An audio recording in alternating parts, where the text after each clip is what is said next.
We are live coming to you from the new BEP studio for another thought provoking episode of a Black Executive Perspective podcast where we discuss all matters regarding race, culture, and those uncomfortable topics that people tend to avoid. I'm your host, Tony Tidbit. And I'm your co host, Chris P. Reed. Before we get started, we always want to remind you to check out our partners at Code M Magazine. Code M Magazine, where the mission is saving the black man by first, or saving the black family by first saving the black man. That is Code M Magazines with two M's. Check them out, codemmagazine.com. Definitely check them out and check out today. I mean, look, today is January 28th, right? Tuesday, 2025. Yeah. Just in case somebody just waking up and shit, right? Under a rock. And President Trump has been in the Oval Office not even a full 8 days. And this dude has lost his mind. All right. He's gone off. All right. He's on the warpath. So Chris and we're going to dive into seems like the dude's already been on here. He's been in office, 8 months already. Right. This dude, not even 8 full days. And again, I know this is part of his strategy, right? To upend stuff, make chaos, and then whatever sticks. But we're going to dive deeper into just some of the things that has happened over the last 7.5 days. What's your thoughts, Chris? Man, I think it's definitely a good time for it. We got to strike because he came in hot. He came in way hotter this time than he did last time. He ain't let nothing marinate. Right. And so, I mean, it's guns ablaze. This is what Yosemite saying, rooting his tootiness. Yeah, rooting his tootiness. Right?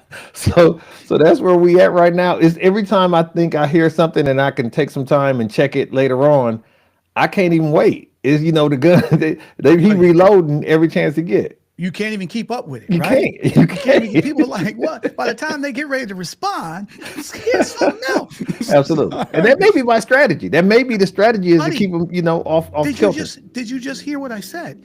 That's his strategy. Chaos. All right.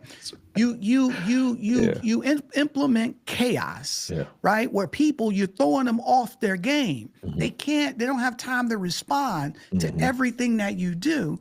And here's the thing, and this is my opinion, his master plan, a lot of this stuff, and we'll dive into it, he knows he's not going to be able to do, but it doesn't matter. What he's trying to do is upend the system. And he's trying to communicate to his base that, hey, I told you, I'm going to come in here and I'm going to do this and I'm going to do that.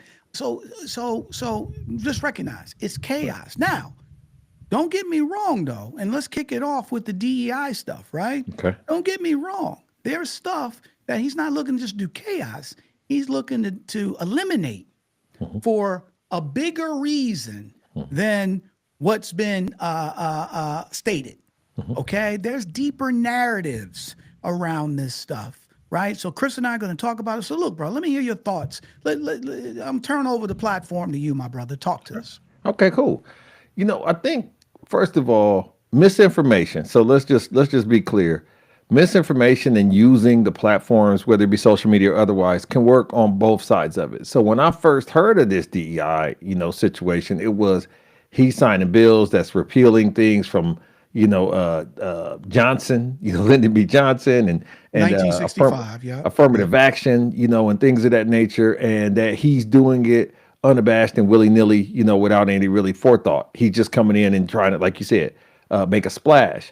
But the more I look at it, he had in his past, to his credit, minimal opportunity to give him credit, had done things where he acknowledged and had applauded black movements, civil rights movements, things of that nature when he was in his previous presidency. And so therefore, I don't want to jump to conclusions. But what I do know is a lot of things that he does, just like when we had our episode on policy when he was running, a lot of these things don't have specified or understood end games. They're just doing stuff.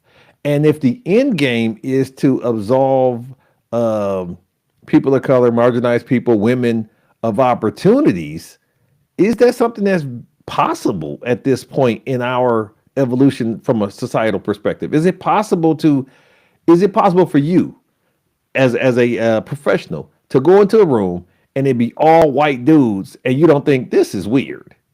Like that used to be the way, just like smoking indoors, right? Smoking indoors. This is a place in Arkansas. Shout out to West End. It's a little tavern in Arkansas where they can still smoke indoors. And when you go in there, you like, what the? But you remember, if you old enough, if you was around in the 1900s, you remember they used to go smoke indoors and on planes and this and that. I think that maybe we've saturated the landscape enough as women in charge, black folks in charge, people of color in charge, Asians in charge, whatever, to where if you go into a place and it's all white males, it may seem a little off-putting. Do you disagree? So here's the thing, man. This is where I disagree. I don't want to say I just disagree with some of your initial narrative. Okay. When you were saying that, hey, before, he acknowledged certain holidays and stuff to that nature, right? So you don't want to jump to conclusions that a lot of the stuff he's doing, because just based on him doing some of those things in the past, no, nobody. This is a plan. This is a planned attack. And this is an attack that his base wants. There's been a narrative that's been pushed out constantly, okay, that DEI favors people of color, and white people are losing jobs. They're losing opportunities. Black people are not qualified. They're just giving black people or people of color jobs because they're not based on merit, not based on qualifications. They're just giving it to them because they're black, they're minority, and then obviously they're deeper seed stuff. They're trying to replace us. There's a lot of stuff that goes deeper to that. But that's really what this is about, okay? And so that's what he promised to do, is to get rid of it, get rid of DEI and here's the thing. This is the thing that I wanted to, because I've been reading a lot of the stuff that, people are writing. And again, this is just not even 8 days, but to be fair, we've heard this over the last 3-4 years. Okay. And here's the other thing. DEI, let's be fair. They're talking like it's been around for 50 years. Right. All right. That isn't up to this. Let's be fair here. Let's just talk facts. Okay. Now, yes, there was, diversity and inclusion. My boy Kevin Clayton talked about it when he was at Procter and Gamble in the early 90s, how they wanted to diversify for business practices so they can expand their business, right? Because at the end of the day, if they can get more people to buy more of their goods that are from different diverse groups, it's a great business sense because it helps increase their market share. Okay. Now, after the George Floyd thing, then that's when nobody talked about DEI in 2019. Right. Let's be fair here. Okay. Nobody talked about DEI in January 2020. We're talking about coronavirus. Right. Okay. So we're talking about something that has been instituted since the George Floyd thing. Okay. And to be fair, a lot of companies didn't do it right anyway. It was all, some of it was performative. Okay. But now 4.5, 5 years later, it's like it's the plague, and that people of color are sitting up on high. They're at the big house. They're George Jefferson, who moved on up to the east side of New York. And then white people are just way by the wayside saying, oh, they're just passing us up. There's no opportunities. And that's the narrative that's been pushed. Okay. And so based on that narrative, one of his edicts, okay, from his base was, we got to get rid of this. Okay. Because here's the thing. It's racial discrimination. Okay. So let me just read some stuff here, right? So this was in Fox News. It says Trump's written a DEI government death sentence. School policy should be next. This is by Fox News, right? And this was just a few days ago, I believe. DEI is on the decline. And I quote, DEI is in decline. On his first day in office, President Donald Trump signed an executive order to end radical in wasteful government DEI programs in federal agencies. Here, check this part out. Trump made the right call. Dr. Martin Luther King Jr. said he dreamed people would not be judged by the skin of their color, but the content of their character. DEI ideology is a slap in the face to Martin Luther King Jr.'s civil rights agenda to treat everyone equally, regardless of color or skin. So stop for a second, Right. okay? I mean, the hypocrisy. So now white people are holding hands in hands and saying, we shall overcome. You kidding me? You're kidding me. You're kidding me. For years, centuries, Black people, people of color in this country had second-class citizenship. Forget the civil rights movement. Even after the civil rights movement, redlining and busing and still discrimination. Look at corporate America. How many? I've been in a lot of companies. I've been in corporate America 30-something years. The majority of places I've been at, I was one, if not the only Black person, one of few. Okay? One of few. Okay? Nobody said nothing. Nobody was screaming and hollering when I was a kid in the classroom in Detroit, Michigan. Okay? And then there was no curriculum on any Black history or nothing. Nobody said nothing. Okay? There was no Black school teachers the schools I went to. Okay? When we were just based on society and the way people of color was treated, when our mental makeup or our emotional makeup, nobody cared about, what about Tony? We want to make sure he feels really good so he can grow. There was none of that. None. Right. None. Zero. Right. Now, all of a sudden, white people feel, and look, I'm not painting, I don't want to say because I don't want to paint a broad brush. Right, I'm saying his supporters, put it that way, right? Absolutely. They believe that, hey, we're being discriminated against, and now this gives black people and people of color an advantage. And look at me. Let me ask you a question, Chris. You and I, we've been in corporate. What company have you been at since this has been enacted? That you saw them bringing Black people or hiring people of color, just bringing them in and just throwing them out there. And then I was like, hey, man, where are you working at? I don't know. What department did they hire you for? I don't know. I was just on the corner hanging out and they just said, you want a job? And I came in here. You kidding me here? Okay. You kidding me? How many complaints, Chris, that at companies who initiated or came up with DEI programs that people of color still, and not just people of color, white people on the yard still complain that there was nothing happening with that role. There was nothing instituted in the company. They had no data. They did nothing but say, we have a DEI program. Okay. How many of those? See, so at the end of the day, the bottom line is this narrative has been written and people believe it. They believe it because number one, they believe it because some of these people believe that people of color are inferior anyway, to be fair. Okay, let's just be fair. Okay, and then number two, and this part I kind of get, okay, because there is a working white class of people that are poor and they kind of feel like, well, what about me? Nobody really looked out for me, but they're doing this for Tony and Juanita and Jose and this and that. That's some people do feel that way. They feel like they're being left behind. But hold on, I'm gonna let you take the floor. Go ahead. But my point is, the point I'm trying to make is what my man is doing. He's not doing this. This ain't just he's throwing a dart. This was planned.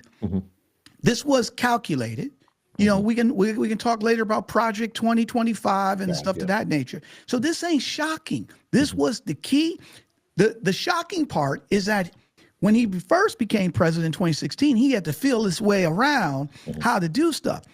The thing now is once he said, I do, there was 100 executive orders already lined up to be able to start implementing his policies and what he believes in. I'll turn it over to you, my brother. So one of the things that I think kind of raising an eyebrow for me is I don't want to have us be charged with casting white folks as being genetically predisposed to being more sensitive. Okay. So any idea of they're sensitive and their sensitivities are why they want to make these changes and we should just tough it out or figure it out. We've had to figure it out for a long time. We've had to overcome and work around and things of that nature. So there's a belief that you'll just do it again. You'll just figure it out again without all of these other avenues. When you say that there's poor white folks or white folks that don't have opportunities that are using, I feel disenfranchised. I feel like I didn't get my leg up or my help or nobody gave me a break. It's hard for me to be able to see that in the fact that if this guy had an opportunity down the line, we're not talking about right now, we're talking about historically. Down the line, his granddad did something your granddad did not. And therefore, he's been able to compound off of his granddad's efforts. Your granddad's lack of efforts, because that's the only difference at this point. You with me? Yeah. No, We no, never had a chance up front. They had a chance the whole time. So my sensitivity to them saying, well, now I'm living in this squalor or this situation or whatever. If you cleaned yourself up, you could masquerade in order to get in this imitation of life. We talked about this before, right? The imitation of life. You could have figured it out and got out of there. And there's so many rags to riches stories of people who started at one level and because of their predisposition were able to get into rooms and get into marriages and get into situations where they were able. The damn vice president. Vice president. So here's the thing, though. So this is the thing, though, man. So number one, I'm not disagreeing with your thought process. And again, I don't want to split hairs. The difference is, yes, you have to give him a lot of. The vice president came up with, what was his book, Hillbilly Effridge? Elegy. Hillbilly Elegy. Yeah. Excellent book. He came from nothing and he built his way up, right? And then so, yeah, that's the American dream. And you can say that everybody can do that and they have an opportunity to do that. And I'm 100% that I raise my hand and say, absolutely. The challenge is, though, is that the majority of people are looking for excuses on why they haven't made it. Yep. So at the end of the day, to your point, you have an opportunity and then you don't do nothing with your opportunity. Okay. And then somebody starts telling you that, hey, the reason you ain't where you are, look what they're doing over here. Look what they're giving these people. Then all of a sudden that starts riling you up and you don't start looking at your own actions or inaction, I should say. You start saying, yeah, that's right. And that's the point, right? That's my point here. So, and then that goes for any race of people. There's always going to be people that's going to take advantage of opportunities to the fullest. And there's going to be people who ain't going to do nothing. And they're going to make a million excuses. And that's in every culture. That's in every race. That's every ethnicity. So my point is, that's the issue. It's painting a narrative, right? That people can believe to make themselves feel better that these things are happening and they're becoming disenfranchised because of it. So what do you think about them painting themselves into a corner in this regard, Tony? If you take away the guise of I'm only here because Kamala is only vice president or attorney general or whatever because of DEI. Now DEI doesn't exist. Now when Kamala is there, does that further validate her being there? Does that further validate you being in the seat that you're in? Because now you've taken the excuses away from the excuse makers. Or will they just come up with, there's a quote that says, if you make the world idiot proof, it will invariably come up with a greater idiot. Right? Because we just adaptive as a species. So when you take this DEI excuse away from the docket and from the laws and from the bylaws and things of that nature, now what when a smart Chris or a smart Tony or an intelligent whomever is sitting in that seat, what is your excuse then? Then does it turn to more of a violent, because now you run out of excuses. Generally, when people who are supremacists run out of excuses, they turn to violence. And that's my only concern at this point in time is, after we take all of the excuses away, because right now, when Karen's son didn't get the job and Tony did get the job, don't worry, son. The only reason he got that is because this and that. Now, when that's removed, what's the reason your son is a failure? Here's the thing, man. So I hear you, and I don't want to get too caught up in this because we got a bunch of other stuff we got to talk about, right? Okay. But here's the thing, though. So number one, let's just, and again, man, it's a narrative. We talk about how the media and you know words paint pictures, Hmm. okay? And once something is out and it's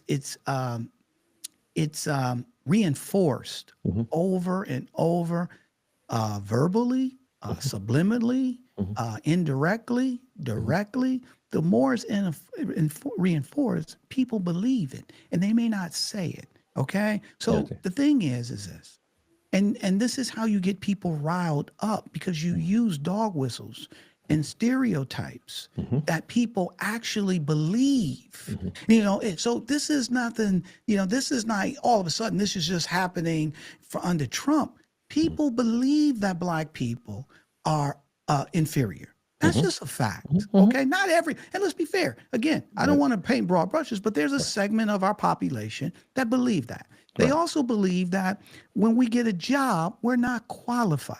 Right. Okay. Or if we got a promotion, okay, that it at the end of the day, they did it because they had to based on a quota or something. Right.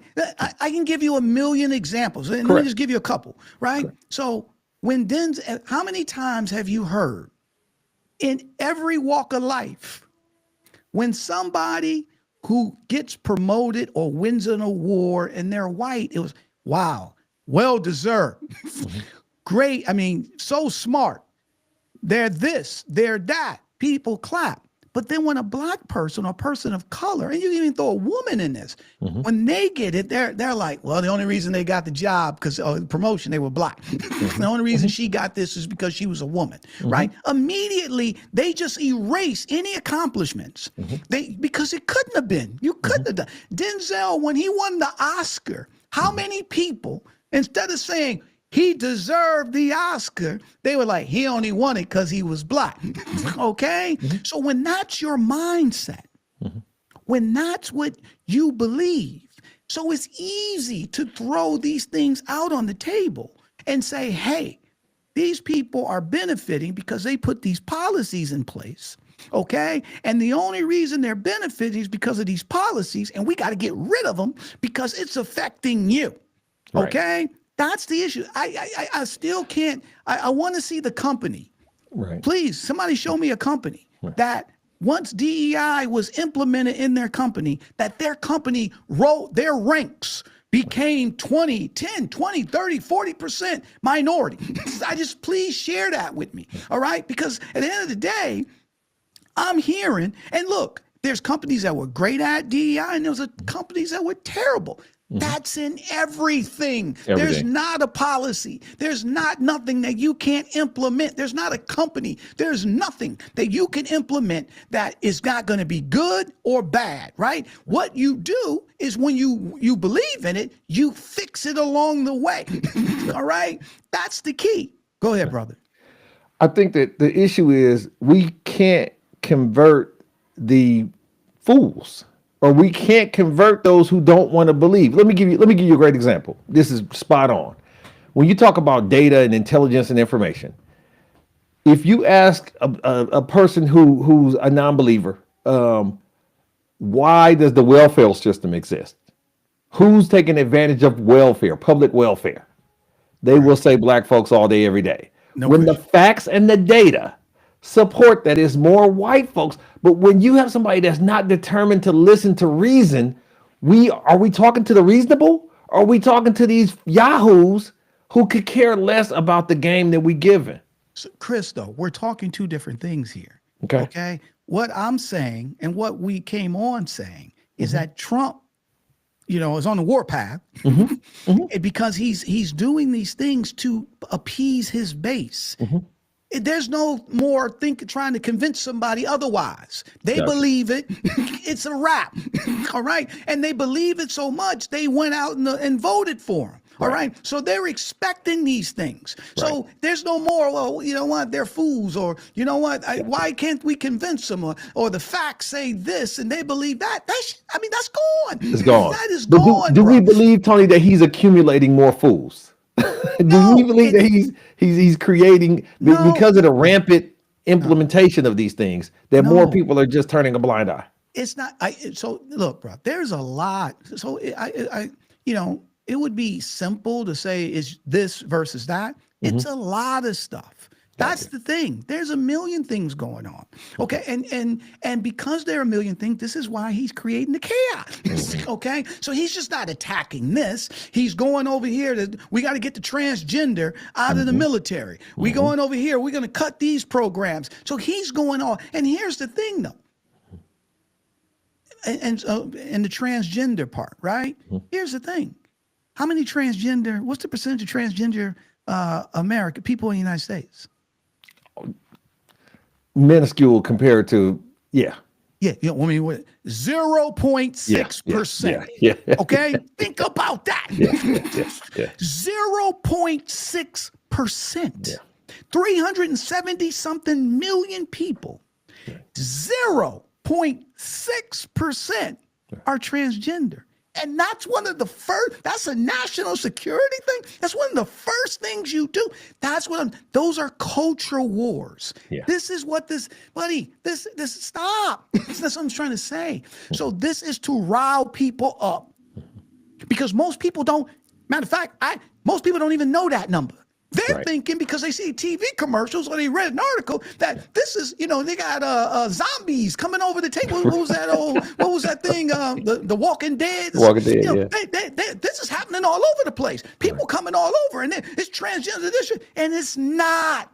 It's not a reality. You know what I'm saying? But no, I don't want my kids to learn that. Or I don't want. It's the same thing they were saying about gays. All right, I don't want this because what's happened since we instituted? Let's say allowed gay marriage and this and that. Have you seen has gay people start taking over the world? Buddy, it's the thing that they create. They create a monster that's not there. And then they keep telling you it's a monster, it's a monster, it's a monster. And the majority of people, and let's be fair here too, 9 times out of 10, Bronny, what are you thinking on a daily basis? Oh, just how to just how be to safe, live, right? Just be safe and live. Yeah, You're just absolutely. thinking of my family. I got a Absolutely. job is kicking my butt, or Absolutely. we go on vacation. So you're thinking, and rightfully so, your focus, and most people are focused on their families and just life. So they're not keeping up with all this type stuff. And then all of a sudden they're expecting their leaders, so-called, to keep them informed and be honest and tell them these things, right, from an honest perspective. But they don't, because there's a bigger strategy involved. So we're going to tell you what we want you to get, what we want you to believe, so you get riled up and then you vote the way we want you to vote, or you help us. That's the key here, right? And so the simplicity of it all, if everybody took the time, right? And look, there's nothing, you always going to be able to poke holes at stuff. Absolutely. Right? So my point is, these programs are not perfect. These programs, some of them are terrible. Some companies did implement them and they were horrible. So that's not even my point here, right? We know that, right? But at the same time, what's the opposite of that? There's a lot of companies that did it right. All right. And I forget, was it Hyatt or I don't want to throw a name out there but there are a bunch of companies that instituted DEI as a business, not just we just gonna get them jobs, right? As a business practice to increase their market share and their revenue, and they succeeded and they're doing well at it. You don't hear about that though, do you? No. Do you hear about those companies? Not at all. And what's the names, right? It's just, it's bad. That's all you hear, right? So wouldn't logic tell you, well, wait a minute, if it's that horrible, we should see numbers of black people and people of color. They should be just marching the halls and just taking. What was my boy Spike Lee's movie? What was the one where they were dancing? School Days. School Days, right? Yeah. You should see a bunch of black people just running around dancing in the hall. All right, I'm a wannabe. All right. Where is that happening? Right? So look, that's my thought on it. At the end of the day, but back to your point, it's not just this one issue. Yep. There's a lot of issues. Absolutely. Right? Absolutely. I think when you start trying to manipulate the legal system, you start signing things into doctrines and into law, it becomes that much more messy because the burden of proof then becomes subjective. So basically, I get you get a position, okay? You get a position 2 weeks from now, and you're the CEO of whatever, and somebody logs a complaint, okay? How the hell does that work? Like it's I think it's setting a precedence for just bad business, as you stated. And diversity means everyone.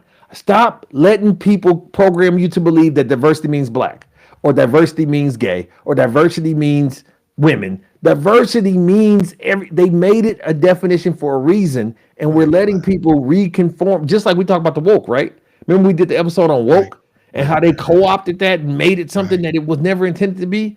Right. That's the problem. That is the real problem. So Here's it. But they're doing it on purpose. There's a master plan here. This is not by coincidence.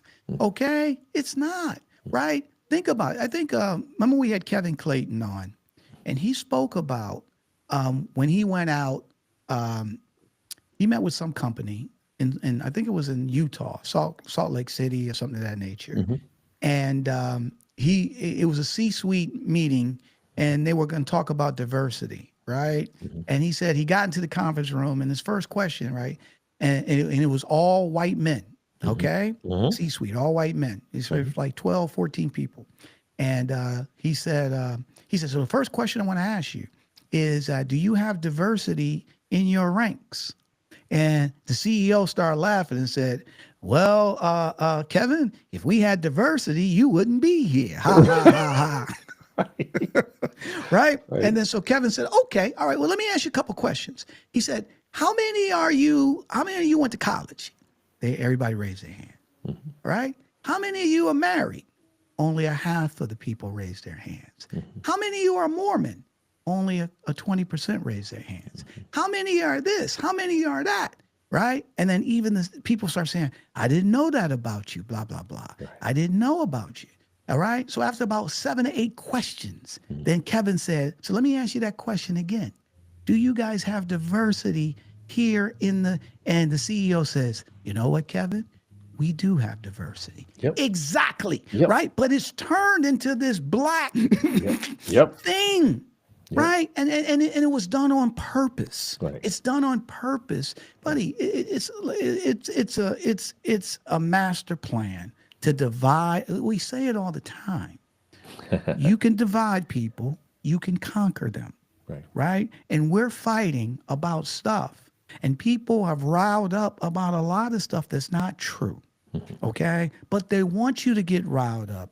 They want you to fight, because it keeps them in power, right? And this is every group, black people, Hispanic people, Asians, different groups fighting each other over nickels and dimes, nothing, right? And that's how they stay in control.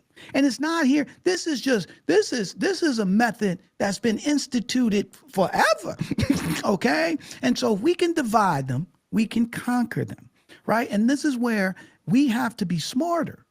We have to question and try to look, man, I don't have a PhD. I'm not a Rhodes Scholar. Okay? Some stuff is just common sense. Think it through. A lot of these people, let's be fair. A lot of the people that screaming and hollering and saying they're working, and they're working at companies where the majority of people there are white. Yes. Oh, you see especially my point? Of influence. Exactly. Especially of influence. And so they don't even see what they're afraid of in their own ranks. Right. Think about that. Right. All right. And here's the other kicker. There's people in those organizations who got promoted, right? Who are white or white woman, whatever the case may be. Right. And then those people in the company says, I can't believe they promoted Mark. He don't know what he doing. Yep. Only reason he got the job because he's daddy's boy. But he's white. It's okay. Yep. All right. But Yep. if somebody, you see but this Absolutely. narrative is that black people are being promoted or given jobs and they're not qualified. It's not Right. based on merit. They believe that. Right. But they see Mark or Susie or Joe or all these people in their own company and they complain about it Right. to with themselves about, I can't believe this person got promoted. She's sleeping with the boss. That's why Yeah. she got all this Absolutely. stuff Absolutely. going on. But that's okay. There's nothing with that. You see my point here. So talking hypocrisy, Yeah. right? This stuff ain't that complicated. Go ahead, my brother. I did I had a conversation. I was leading a team, and what we talked about was specifically, if you look at, close your eyes and think about all the leaders that you had in your past at a high level Fortune 500 type company that were incompetent. Okay, the one thing that you just felt with your spirit were incompetent. The one thing I can guarantee you, when you close your eyes, none of those incompetent people were black, because the standard for us to be in those C-suite positions is so high that you may not like me, but you can't just accuse me of incompetence. Now, you could say I didn't deserve to get there in the first place, but once I get there, the numbers aren't taking. Even with our girl Rosalind, right, that was head of Walgreens, Yes. it's Yes. being proven out that that wasn't Rosalind. That Right. stock is constantly dropping. When Rosalind was in there, it was $30 a share. It's at $9 a share now with the dude in there. And I'm not saying that he does that it's because of him. It's other factors. But it was There's a ton of convenient. factors. Yeah, It was it's a ton of convenient to say Rosalind wasn't ready. Rosalind, being a black woman, couldn't command the blah blah blah blah blah. And you're putting the woes on her, not because of just the output of her education, information, and practice, but because of her being a woman and her being black. And so, in the idea of casting aspersions on people, it's easy to do that when you have a overt cue of who that person is, whether it be a woman or a person of color. Just like with the immigration situation now, right? This ICE rounding up rampantly, they don't accidentally pick up a white dude that happens to be from Mexico. They just don't do it. Think about that. It's white dudes that's Mexican. It's, I guarantee you, there's white dudes that came over here illegally. I guarantee it. It's, the numbers just pan out that way, right? Right. But the idea of, I'm making sure that this movie, Cheech and Chong had a movie called Born in East LA. You ever see it? I haven't seen that one. No. Okay, so it's about 30 years ago. But more of the story was, it was this line there where he said green card. They was rounding up, right? And he just happened to be walking from work. And they grabbed him. And they was like, "Where's your green card?" He was like, "Green card? I'm from East LA." Like he, and the moral of the story is, Tony, just like the incarceration system, he ended up getting deported and had to fight his way back when it never should have happened, because he was a naturalized citizen. He just happened to be of Hispanic heritage. Right. And I guarantee stuff like, so in the idea of you're using visual racial cues to cast aspersions on people, whether they're qualified for a role or whether they should be here, telling you what to do. Because a lot of that is, you can't tell me that some of these people are not going to be satisfied until all the people in charge are white dudes. Because that doesn't even make sense to me. So here's the thing. What do they want? ahead. What do they want? So, right, what's up? We'll do that in our next episode. Okay, cool. In terms of what they want. But let me back up a little bit, bro. Because I hear you. I just want to make sure I'm clear, right? Because you said, that's why I want to make sure I heard, so I respond appropriately. Okay. You said that, black people working at jobs, they say it again, because I just The want black to make sure I'm tax. clear. It's the black tax, Tony. So Okay, we know going in, you have to work twice as hard, twice I as know long. that part. That part I agree with, right? And so in But the you were idea saying of you something. having a person that you can identify as an incompetent leader, you had said something earlier about, So why you're did he even talking get from a this? leadership Yes, standpoint. yes, Okay. So, yes. because I was thinking, because look, we've all worked with people Numbskulls. that are, Yeah, absolutely. black people, Hispanic people, white Absolutely. people Absolutely. at companies. You're like, how they here, right? Yeah. So that doesn't. But I see your point from a leadership From a standpoint. leadership perspective, where You're not- where and they this is counting your where- bread. And this is where, our audience really, let's dive into this for a second, because this is a key point, and we got to clarify what we're talking about, right?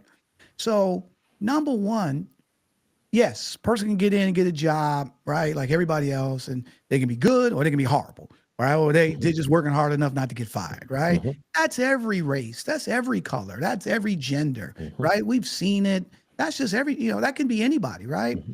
However, to your point, is when you start rising up, when you want to become the manager or the director or the VP, Or senior the director, president of the United States. VP or the senior vice president or the president or and Right, then the right, C-suite, right? right, right. Those roles are harder to get for people of color. And let's throw women Absolutely. in there too, right? Absolutely. So when you are interviewing or you're getting those roles, they're gonna scrutinize you up and down. Man. It is not gonna, and again, I just want people to be, and now somebody will be like, well, I remember Joe and this and that. Oh, yeah, maybe Joe slid, but the majority of people, they're Absolutely. scrutinized. Okay, they're scrutinized. They're not just going to give them those roles, They're not. even though they deserve it, even though they've worked twice as hard the whole 9 yards. So just to get that role, you got to be, squeaky clean. Absolutely. You Perfect gotta be attendance, that, everything. right? Yep. Yep. Perfect, the whole 9 yards. Yep. And then if you make one One mistake, mistake. That's it. then that's it. Where if Joe or Jay, whoever made one mistake, they're like, well, I love he's not risk averse, and He's a maverick. He's a maverick. Tony that's what is a we want. maverick. We want Yeah. people that take initiative. Yeah. You do that, Fail they're like, fast. Yeah, they want you to fail fast. You do that, they'll be like, I don't think he's He strategic. wasn't ready. He wasn't ready. All Yeah. right, I don't think one mistake. Yep. So to your point, I definitely agree. When you get to those levels, you're talking about people that's really tight, that they bring their job, they're there, they're working. Now, we're not talking personality here, right? They may not be, Mr. Green Jean. All right. They may, because personalities, you may not like the person. They may not, my wife, she had a boss and a black woman and she was horrible. Not because she wasn't good at her job, because she just was crass. She was her personality, and that goes for anybody. Okay. But at the end of the day, I do agree that we're talking leadership positions, right? And that's why the numbers, and this is where people, and people are not going to do this, and I get it. But if you look at the numbers of people of color, black people in leadership positions in corporate America, you would be shocked at those numbers, and you would be like, well, wait a minute, I thought they were just promoting them and just giving jobs to people that that ain't qualified. You would be shocked how minuscule Just like the trans number those you gave. numbers are. Absolutely. Right? Minuscule. Yep. Yep. So that's the thing that people need to understand. All right. Now, I'm not saying, so we have to understand that. We have to be fair. Are there people that don't work hard? That's across every group. Every group. Okay. But it's being singled out. When we talk diversity, all of a sudden that means people of color, when it should be diverse of thought. Absolutely. Diverse of this, right? Diverse of that. Education, right? economics, geographic presence, all of those things that add value to an equation or a conversation, to a perspective. And look, let's be fair too. Color and all those things matter as well. Okay. But at the end of the day, this narrative that is just, this play is just gone awry and it's got to be cut off. And, the thing I just read here, all right, Martin Luther King would turn over in his grave. You kidding me? You kidding me for even saying that? Okay, kidding me. All right. But again, when it fits their narrative, they want to come across as, oh, we're colorblind and it should be equal. Well, how could, I'm going to tell you, and let's move on to the thing, but I just want to tell this story. And I'm not going to say the name. This was, but this happened. This just happened. Okay. Where somebody's working, they're working at a company. They were in the same department. A management job opened up. The director, white guy, and everybody loved him, great guy. And then he was interviewing for this step up. Now he liked one of the individuals. So number one, under him was a sister, a couple there was a few black people, women, but the majority of them was white, and it was a white woman, right? And he favored the white woman, even though the sister, who everybody in the department said she deserved it. She had been there longer. She paid her dues. Everybody said she was qualified. Okay. Everybody, right? Everybody, right? And he even said, man, I like her. She's great, blah, blah, blah, this and that. Okay. So the person that shared this with me is a relative because we chatted about it. And so she went in and met with him, and because they were tight, she reported directly to him and said, hey, look, you got to watch your biases. And he was like, oh, I'm not being biased. And then she just said, well, look, why do you like this? And then why? And then all of a sudden he said, oh my God, I didn't even think of that. You're right. I am being biased, right? And so he thanked my relative, right? And then a week later, they still promoted the white girl. Yeah, okay.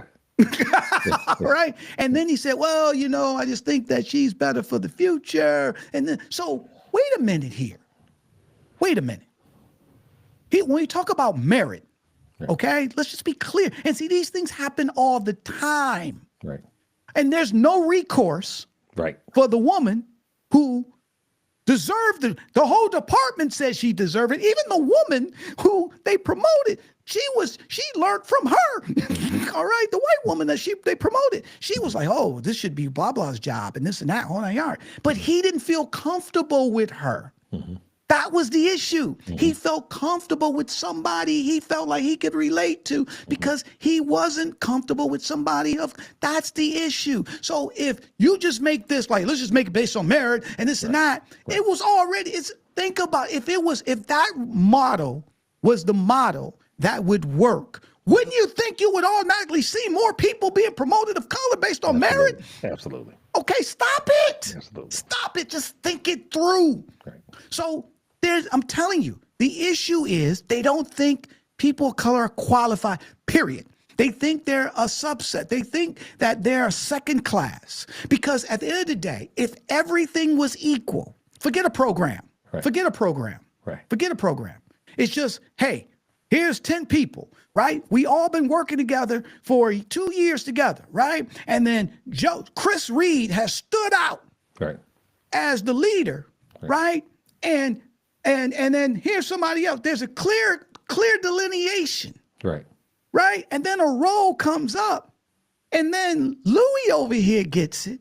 And then they can create any reason why they gave it to Louis.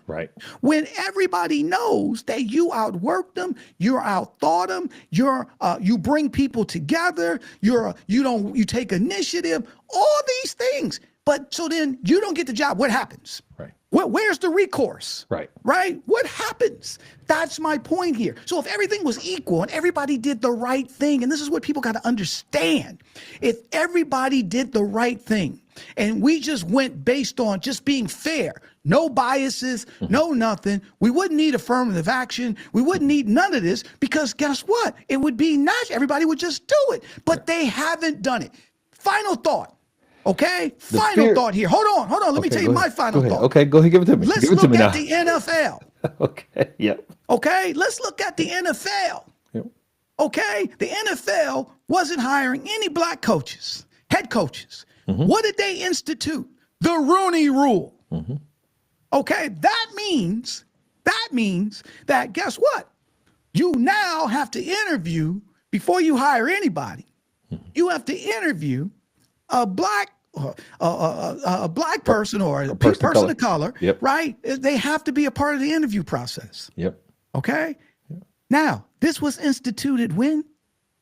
In 20 years ago, 20, 30 25 years ago, something like that, right? And this should help me. How many black coaches, how many black head coaches in the NFL?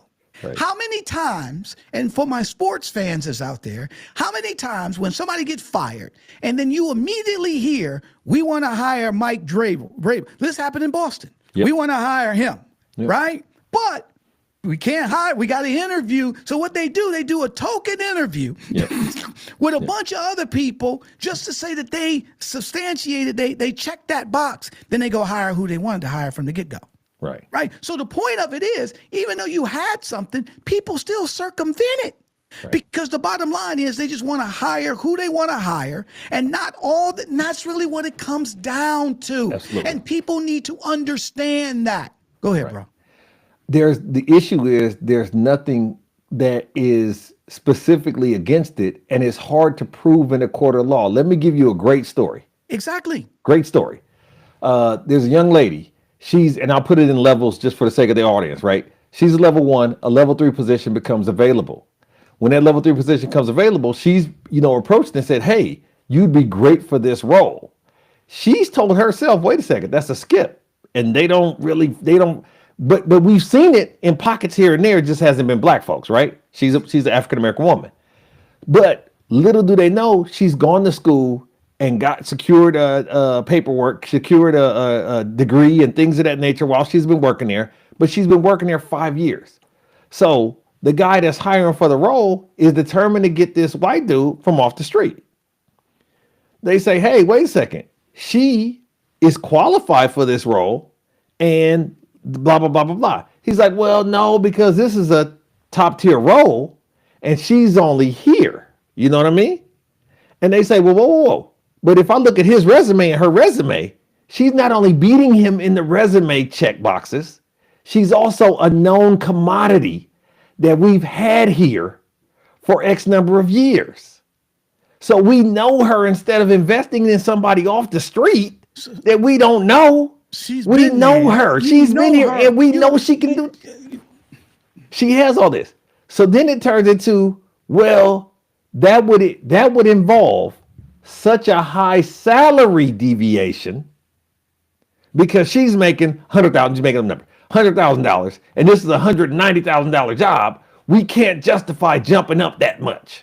What the hell? So you gonna give Brent, the 190, 200, and you don't know, Brent from pickleball in church, and it became a big thing, but it wasn't. And I'm not saying that this was a racial thing. It had undertones, but he just had it in his mind.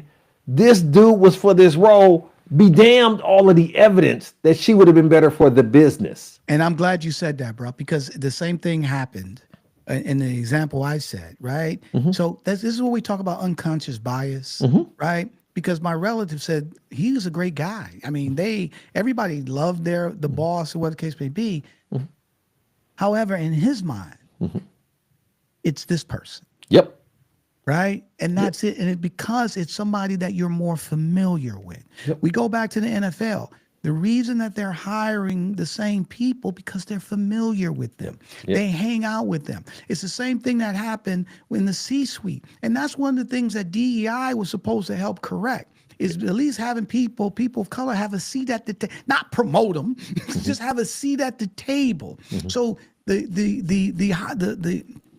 people, the powers to be could spend more time with with people underneath them to build a relationship. Because as you and I know, right, and in our industry, right, you don't just get a job by putting in an application. All right, you get a job by your network. It's all about who you know.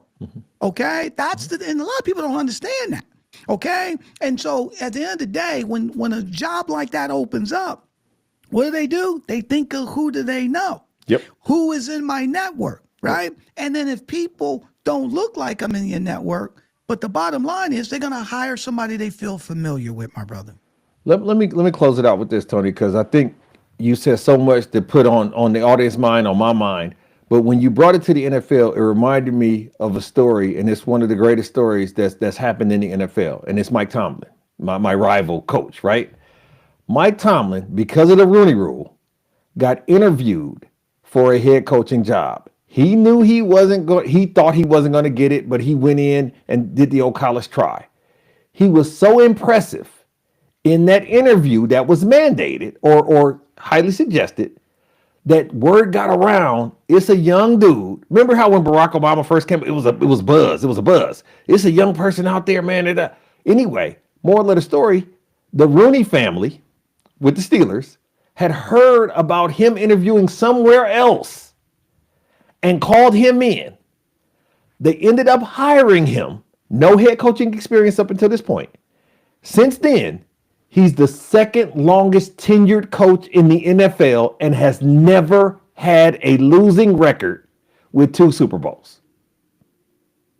But unfortunately, none of this happens if he doesn't have a conversation for someone to get to know what he can bring to the table and take a chance. And that's where that type of initiative, that type of format does work. That's why it's sad that it has to happen, but that's just one result that I'm talking about. I'm sure there's a million Mike Tomlins in the business world, but the reality of it is that's one because we were talking about the NFL. Here's the thing, though, bro. As we close, they were open to it. Yep. Okay. See, that's the difference, right? I'm pretty sure that there was other, if they got the shot, other black coaches or Mexican coaches. What was my man name who used to coach the Washington Commanders? Ron Rivera.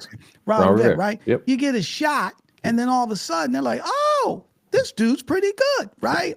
Yep. But you have to be open to it, right? You have to be open to it, right? And so that's the thing. So, final thought, my brother.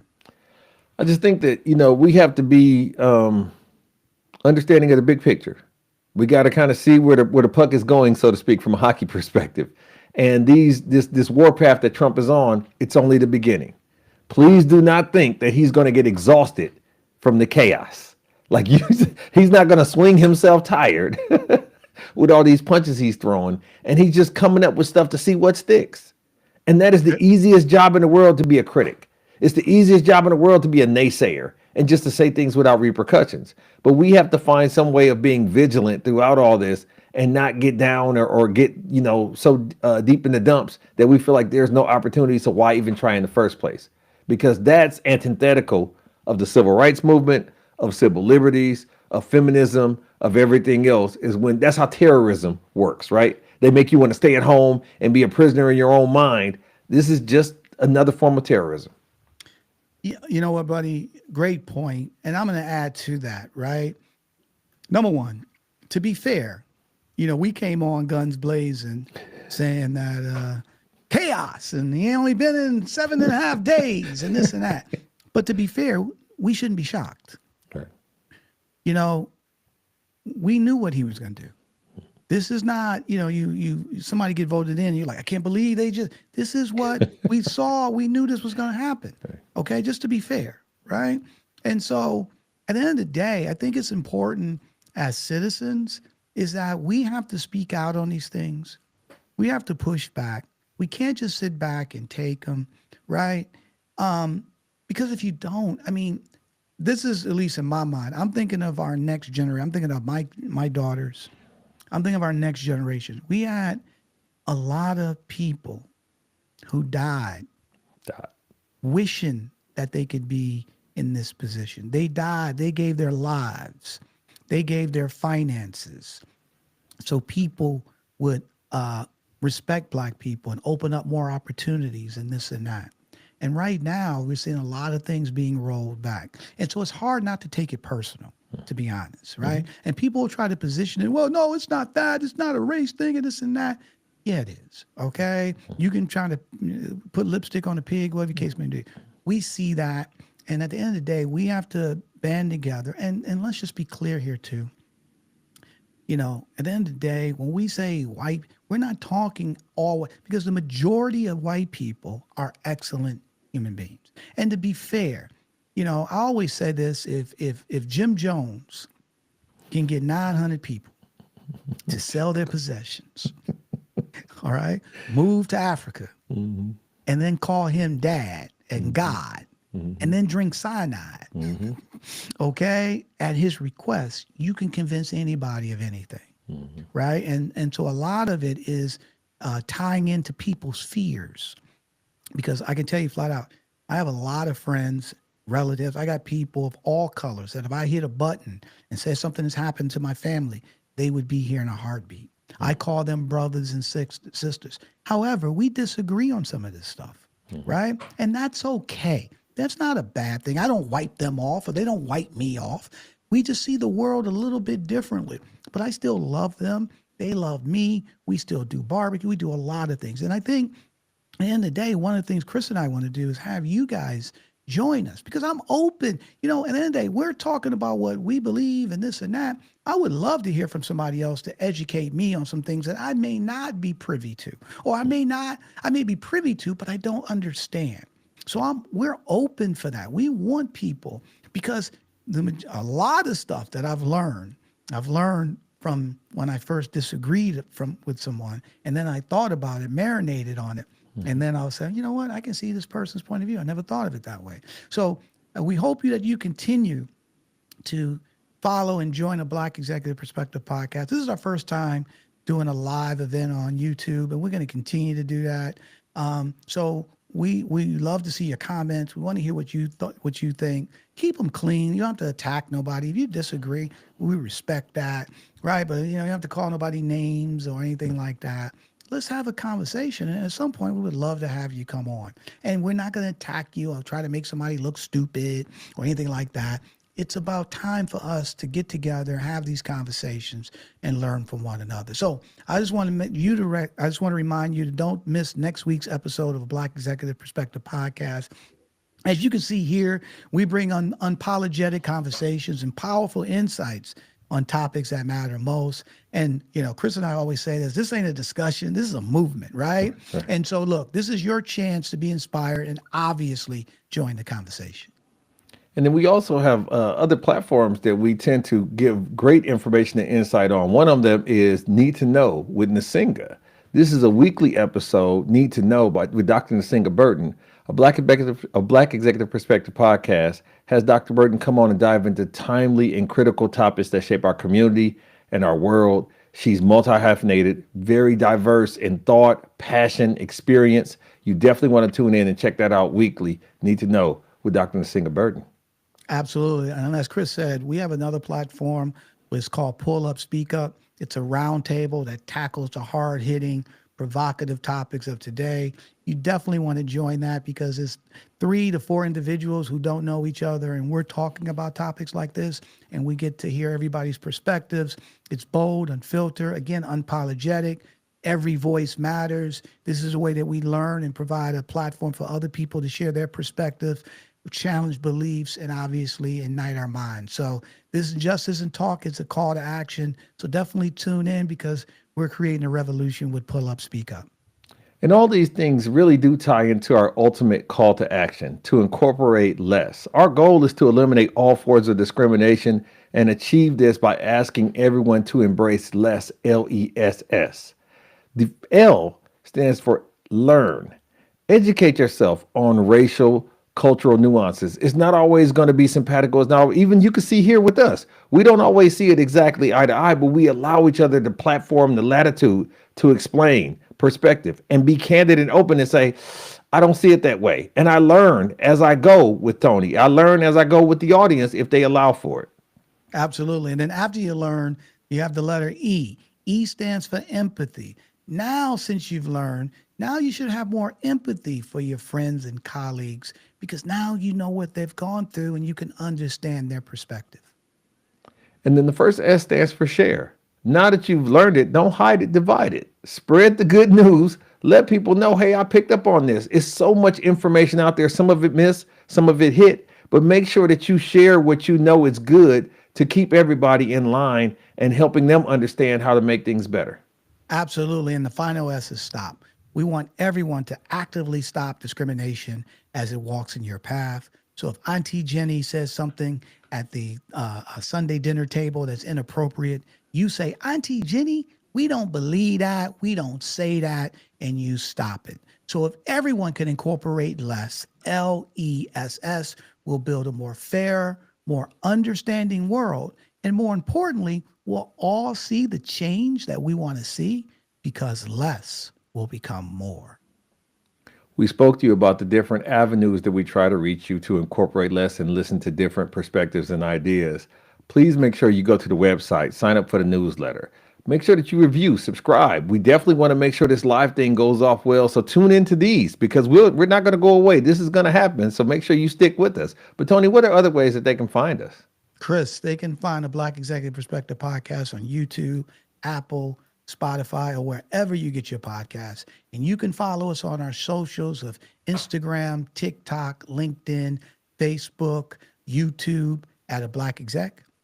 For my fabulous co-host with the most, Chris P. Reed, I'm Tony Tidbit.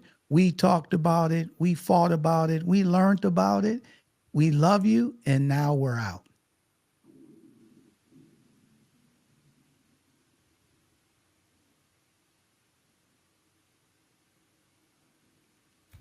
Okay, buddy.